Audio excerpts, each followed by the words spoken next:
नमस्कार मंडळी, मी वनिता आणि तुमचं मनापासून स्वागत आहे रेसिपी विथ वनिता या चॅनेलमध्ये.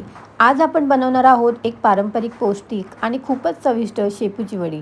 ज्यांना शेपूची भाजी आवडत नाही तेही वडी अगदी आवडीने खातील. चला तर मग सुरुवात करूया.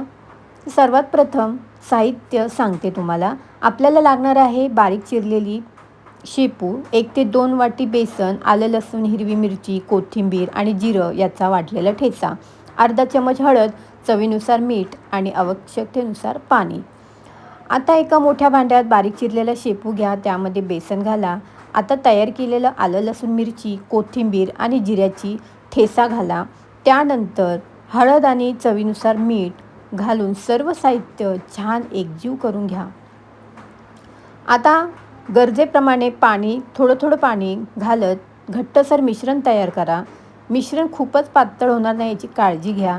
त्यानंतर एका ताटाला किंवा डब्याला थोडंसं तेल लावून त्यामध्ये हे मिश्रण समान पसरवा आणि आता हे मिश्रण स्टीमवर किंवा कुकरमध्ये 15 ते 20 मिनिटासाठी वाफवून घ्या.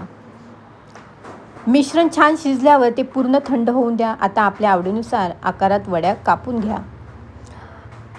छान अशा वड्या मी चौकोन कापलेल्या आहेत आणि मस्त तयार झालेल्या आहेत आपल्या शेपूच्या वड्या.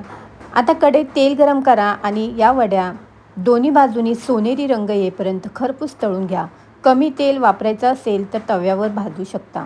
झाल्या आपल्या खमंग, कुरकुरीत आणि सुगंधी शेपूच्या वड्या. गरमागरम वड्या हिरव्या चटणीसोबत किंवा टोमॅटो सॉसबरोबर सर्व करा. घरातील सगळ्यांनाच या नक्की आवडतील. जर तुम्हाला आजची रेसिपी आवडली असेल तर व्हिडिओला लाईक करा, तुमच्या मित्रमैत्रिणींसोबत शेअर करा आणि अशाच सोप्या, चविष्ट आणि पारंपरिक रेसिपीसाठी रेसिपी विथ वनिता चॅनेलला नक्की सबस्क्राईब करा. पुन्हा भेटूया एका नवीन आणि स्वादिष्ट रेसिपीसह. धन्यवाद.